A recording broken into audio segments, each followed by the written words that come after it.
Você já ouviu falar na medicina personalizada ou em medicina de precisão? Assim como os genes determinam a cor de nossos cabelos e olhos, eles também afetam a forma como o nosso corpo reage aos tratamentos médicos. Por isso, certos remédios funcionam para uns, mas não para outros. Essa variação nos resultados, de acordo com cada indivíduo, leva ao médico o desafio de prever o grau de eficácia de um medicamento para o paciente. E é aí que entra a farmacogenética. No Viver Melhor de hoje, vamos conhecer esse ramo da ciência que combina conhecimentos das áreas de genética, bioquímica e farmacologia. O que é a farmacogenética? Onde ela vem sendo aplicada na medicina? Como descobrir o seu perfil farmacogênico? Quais os avanços na área? É o que veremos agora.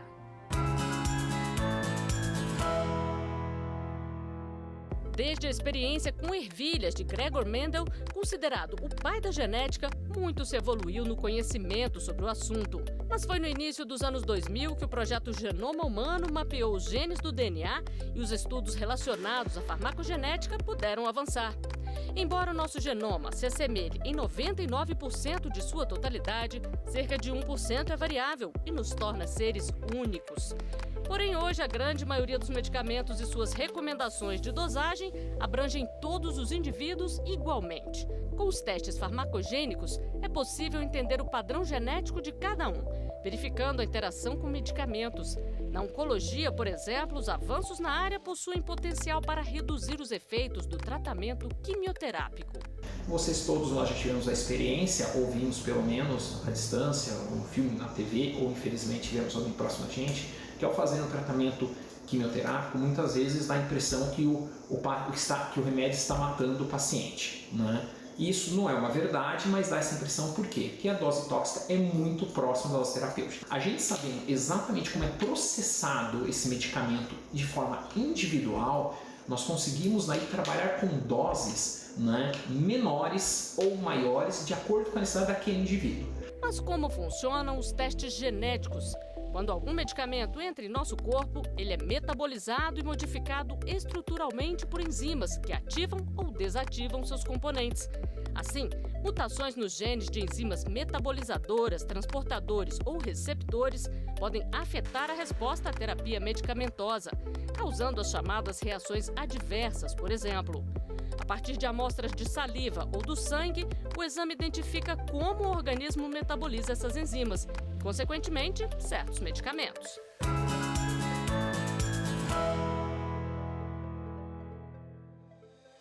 E para explicar melhor a farmacogenética e a farmacogenômica, a gente conversa com a farmacêutica e especialista na área, Carolina Martins do Prado, e com a médica Maria Inês Pereló, do Departamento Científico de Alergia a Drogas da Associação Brasileira de Alergia e Imunologia. Bem-vindas ao programa.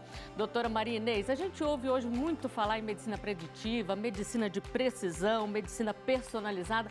O que são essas novas áreas e como elas estão relacionadas aí ao mapeamento do genoma?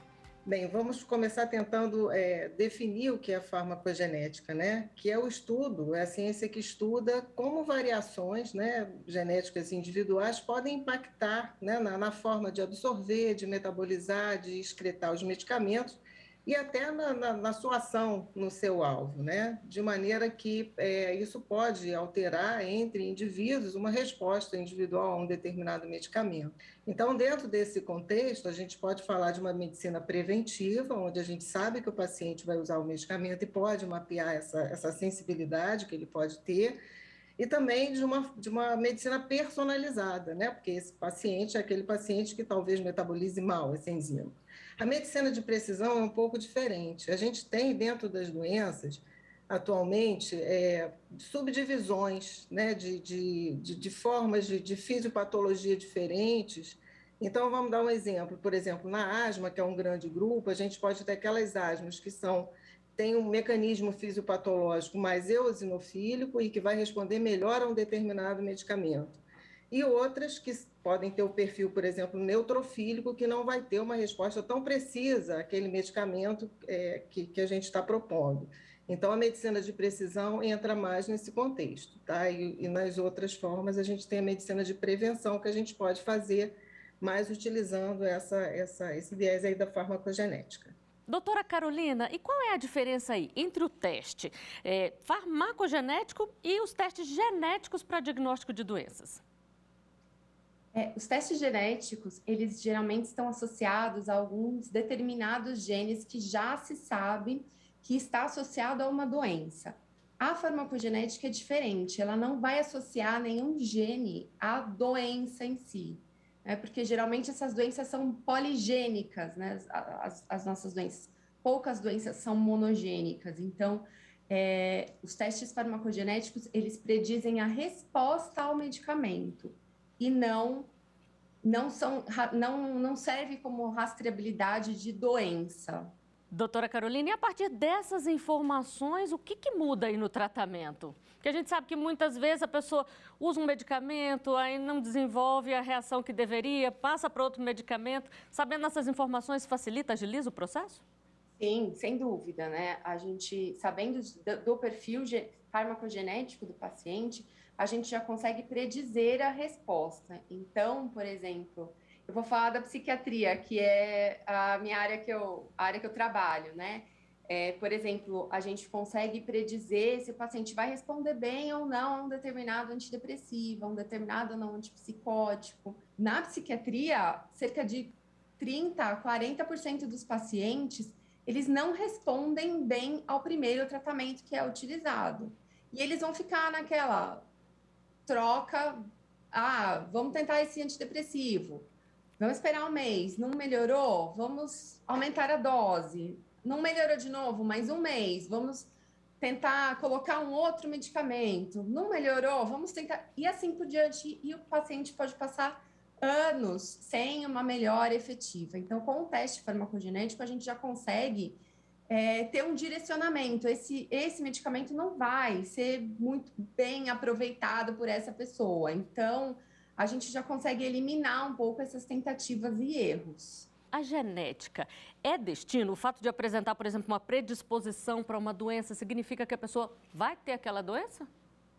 Não, ela não é destino. Inclusive, falando em doenças, né, especificamente aí saindo da área da reação a medicamentos, né, a gente pode ter um achado não esperado num estudo genético, e muitas vezes isso traz dilemas éticos, porque, como a doutora Carolina falou, a gente tem as doenças podem ser poligênicas, multifatoriais, depender de diversos fatores, inclusive do ambiente. E muitas vezes, assim, o dilema ético se você tem um achado não esperado, é falar para essa pessoa que ela pode ter essa predisposição, o quanto que isso pode alterar a trajetória de vida dela, né? Então, em algumas doenças especificamente, você pode encontrar uma predisposição que não necessariamente vai desencadear a doença lá no final. Doutora Carolina, a doutora Maria Inês falou da questão dos perfis de grupos analisados. Quais são os perfis que são mais analisados aí na questão da farmacogenética e como que eles influenciam a ação dos medicamentos? É possível dar mais exemplos aí para a gente entender? São principalmente 4 perfis que existem. A gente tem aqueles pacientes que são os metabolizadores normais, que eles respondem às doses convencionais da bula, tá? Então, aquele paciente que não vai ter grandes problemas com medicamentos. Agora a gente tem os metabolizadores, que são metabolizadores lentos, que são aqueles pacientes que eles têm uma alteração no DNA que codifica aquela enzima que vai que vai quebrar o medicamento. Então, ele tem essa alteração que faz com que a enzima não funcione. Então, são aqueles pacientes que eles vão sentir todos os efeitos colaterais que a gente tem na bula, sabe? Que eles vão sentir muita dor de cabeça, náusea, com determinados medicamentos. São aqueles pacientes que falam que não conseguem tomar nada porque faz o efeito é muito grande, eles ficam muito sonolentos, dependendo do medicamento, é claro. Então, eles acabam não continuando o tratamento porque esse medicamento ele faz mais mal do que bem. Também temos no outro extremo aqueles metabolizadores que são os metabolizadores ultra rápidos, que tudo que eles tomam de medicamento já é prontamente metabolizado e excretado. O medicamento não tem tempo de fazer a ação que ele deveria fazer no organismo. Então, esses pacientes são aqueles pacientes que viram e falam: parece que eu estou tomando água, doutor, não faz efeito nenhum para mim. Então, a gente também pode identificar esses metabolizadores. E tem aqueles pacientes que funcionam mais ou menos, eles estão entre atividade normal e atividade lenta. Então, esses pacientes a gente precisa tomar cuidado, principalmente com interações medicamentosas. porque às vezes uma enzima também metaboliza 2 ou mais medicamentos, que é o que acontece na maioria das vezes.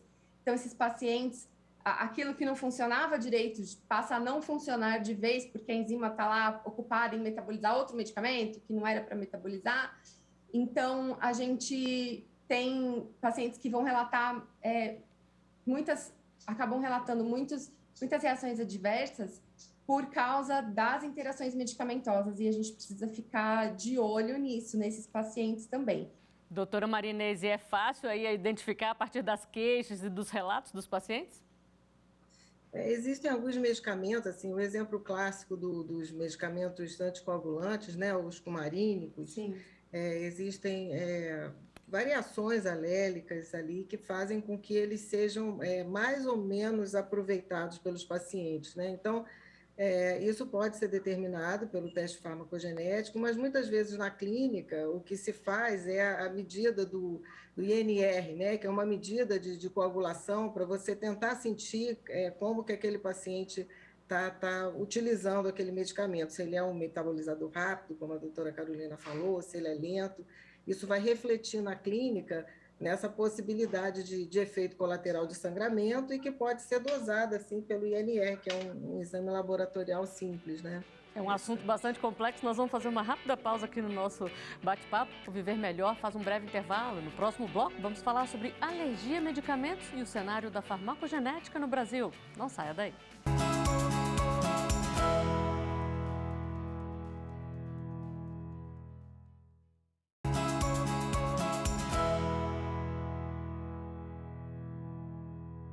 O Viver Melhor está de volta e hoje fala sobre farmacogenética, uma ferramenta da medicina de precisão, também conhecida como medicina personalizada.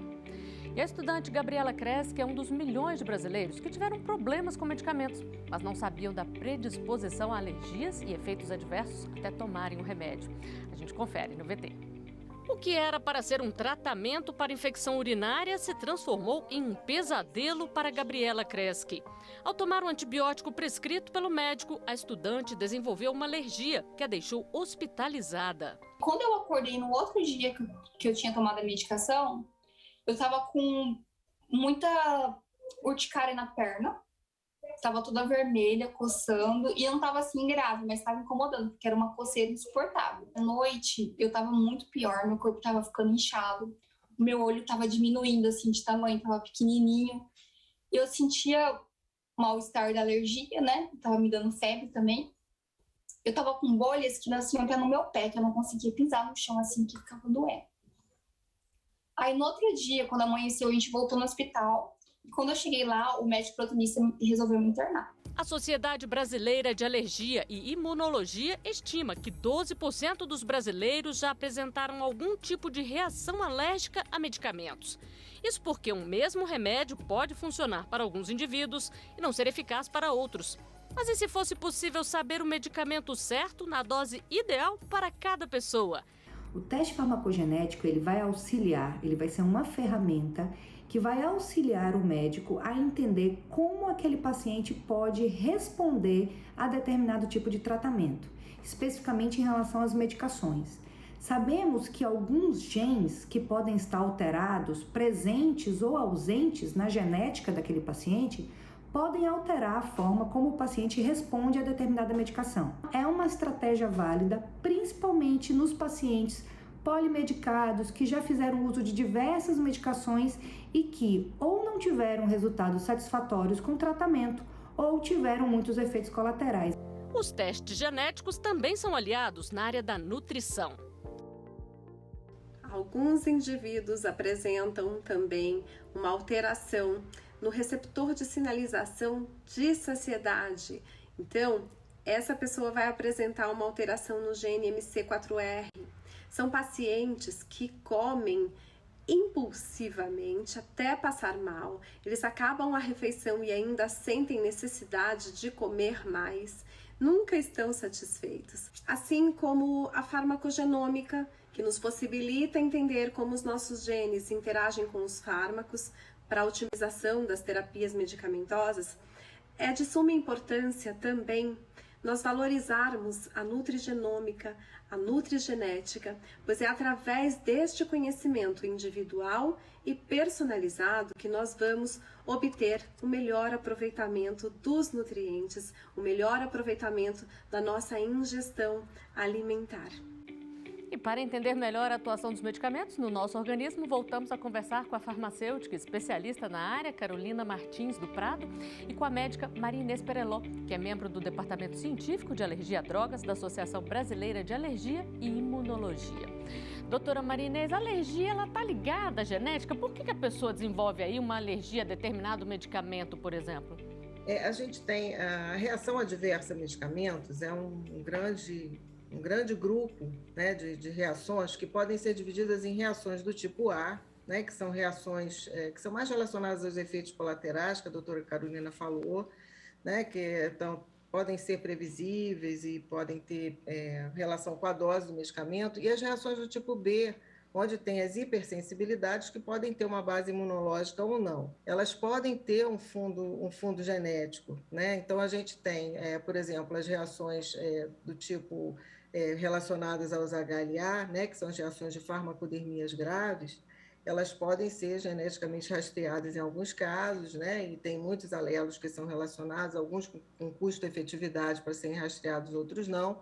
E nas reações que são reações de base não imunológica, a gente tem também descrição de alterações genéticas no alvo de atuação, como é o caso dos anti-inflamatórios, né? Pacientes que tomam anti-inflamatório e fazem quadros de asma. Esses pacientes eles têm variações genéticas, tanto no alvo quanto na via do ácido araquidônico, que é onde você tem a atuação do medicamento. Né? Então, a gente tem essa base genética nessas reações de hipersensibilidade. E outros fatores, doutora Maria Inês, também influenciam aí tanto nas reações adversas quanto no jeito que a pessoa recebe melhor ou não o medicamento, tem mais benefícios ou não com ele? Sim, a gente tem assim, a suscetibilidade, né, pode ser do paciente, o paciente pode ter essa variabilidade genética, pode ser um paciente atópico, a gente sabe que determinadas faixas etárias têm maior propensão ao desenvolvimento de reações adversas, pode estar relacionada à suscetibilidade ao medicamento, o medicamento ter um potencial maior de causar alergias, e tem fatores associados como infecção, que é um fator muito comum, que está associado à reação de hipersensibilidade ao medicamento, porque ele atua como um fator de perigo, né, no desenvolvimento daquela reação. Então, não só as alterações genéticas, como às vezes as características do medicamento, ou até fatores associados aí entrando como concomitantes, né? Doutora Maria Inês, a senhora falou aí do perigo. Quais são os riscos, então, de reações adversas? Sim, a gente tem reações adversas que são leves e outras reações adversas que são muito graves, que podem, inclusive, levar à morte, né? A gente tem as reações imediatas, classicamente as reações anafiláticas, que podem levar um indivíduo previamente são em menos de alguns minutos ao óbito, né? Caso não seja abordado de forma adequada. E a gente tem as reações tardias, que também têm um potencial de gravidade muito grande, né? Essas reações, essas farmacodermias graves que são relacionadas ao HLA, elas têm o potencial de até 50% de mortalidade, no caso do Steven Johnson, né? E podem deixar também sequelas estéticas ou até levar à cegueira pacientes que são acometidos por ela, pelo acometimento de mucosas. E nos casos do DRESS, é interessante que o paciente pode, durante 5 anos seguintes, ficar suscetível ao desenvolvimento de doenças autoimunes, né? E até reações a múltiplos fármacos, porque eles podem manter ativas uma linha de célula de memória, né? E ficar reagindo a outros medicamentos também. Doutora Carolina, tudo isso reforça a importância de investir aí na medicina de precisão nos testes farmacogênicos? Claro, eu acho que sim, eu acho que a gente sabendo o perfil do paciente, o perfil farmacogenético do paciente, a gente consegue melhorar o tratamento e até tentar prevenir esse tipo de reação. Isso já é uma realidade ou ainda está muito no campo do estudo, da pesquisa? Até que ponto já é acessível para a população? A gente já tem, isso já é uma realidade, né? A gente já tem testes farmacogenéticos disponíveis no mercado. Eu mesma trabalho em um laboratório que faz teste farmacogenético. Então, a gente já está disponível, é só o médico realmente pedir o teste. É um braço aí das ciências biológicas que fez a transição rapidamente, né, da ciência básica para a ciência aplicada. Então, a gente já consegue aplicar isso e melhorar a qualidade de vida dos pacientes. E o que o médico pesa antes de pedir ou não um teste farmacogenético, doutora Marinês? Está disponível também nos hospitais, vamos dizer assim? Dentro da área de alergia a medicamentos, a gente tem tudo muito ainda incipiente, né? A gente tem poucos lugares no Rio e até em São Paulo e em outros lugares do Brasil que realizam testes genéticos específicos para alergia a medicamentos. Eu trabalho no hospital, né, universitário, onde a gente tem acesso ao laboratório de HLA. Então, lá nós temos uma amostra de mais de 100 pacientes que tiveram reações graves a medicamentos e que estão todos genotipados, né?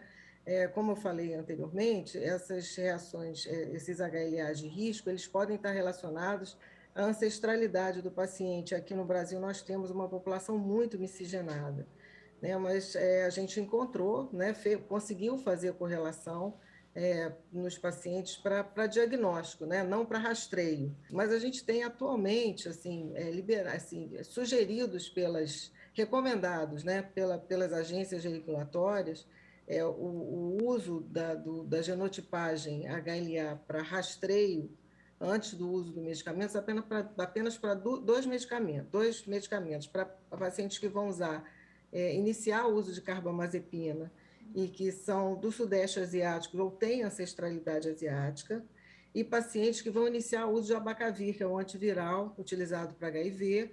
Esses pacientes, eles têm recomendação em todas as etnias, né? Quer dizer, o paciente vai usar o abacavir, ele tem indicação de fazer um rastreio para ver se ele tem um HLA de risco, porque se tiver, ele não pode usar o medicamento, porque até 6% dos pacientes podem desenvolver essa reação grave. E há uma perspectiva, doutora Carolina, de se popularizar aí o uso dos testes farmacogênicos? Sim, quanto mais gente, como um sequenciamento, né? Antigamente era caríssimo a gente fazer um sequenciamento, ainda é caro, mas já ficou muito mais barato. Então, quanto mais gente começa a fazer, quanto mais a gente popularizar o teste farmacogenético, menor será o custo. Então, conforme a popularização acontece, e conforme vão acontecendo estudos de farmacoeconomia também, dizendo que o teste farmacogenético predizendo uma resposta, a gente já consegue evitar determinados medicamentos, então o paciente não precisa comprar o teste, não precisa comprar o medicamento, que não vai dar certo. Existem estudos também relacionados que relacionam a farmacogenética com pacientes que já são genotipados, que a gente já conhece o genótipo, eles internam menos, eles têm menos idas a pronto-socorros por causa de eventos adversos dos medicamentos. Então, conforme a gente vai popularizando isso e falando, né, que isso dá resultado, é um resultado muito positivo para determinados tratamentos, a gente consegue, sim, popularizar e deixar a farmacogenética acessível para todo mundo. Eu acho que daqui a alguns anos isso vai ser uma realidade.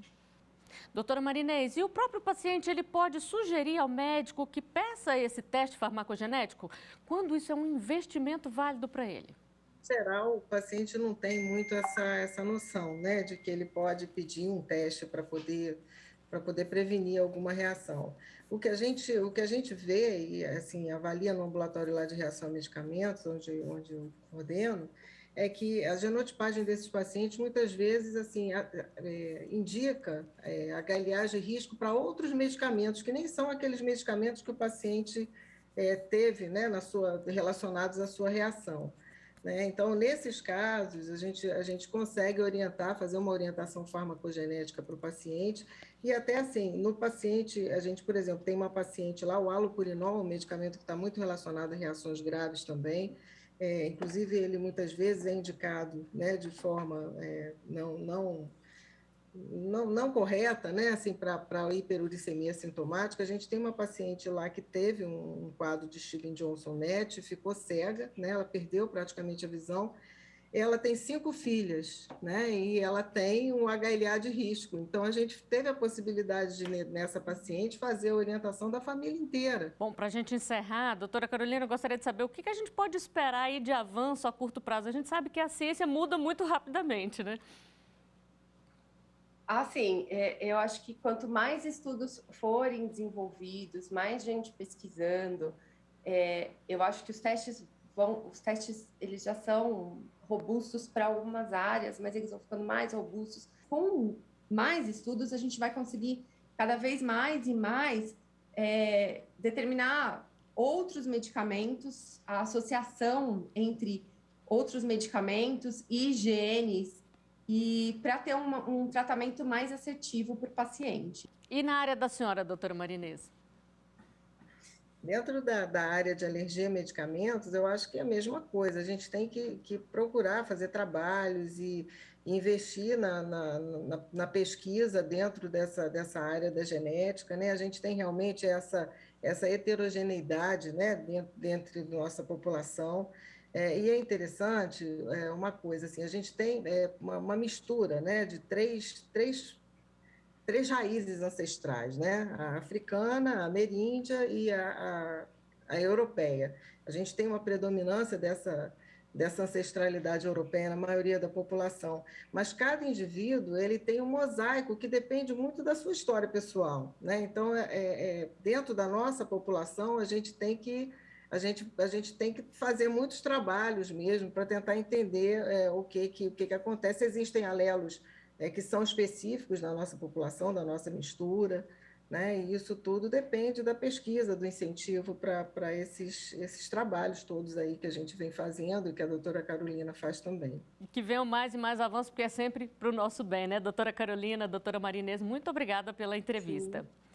E o Viver Melhor fica por aqui. Muito obrigada pela audiência e não deixe de acompanhar nossas redes sociais no Instagram, Twitter e YouTube. Até o próximo programa. Tchau.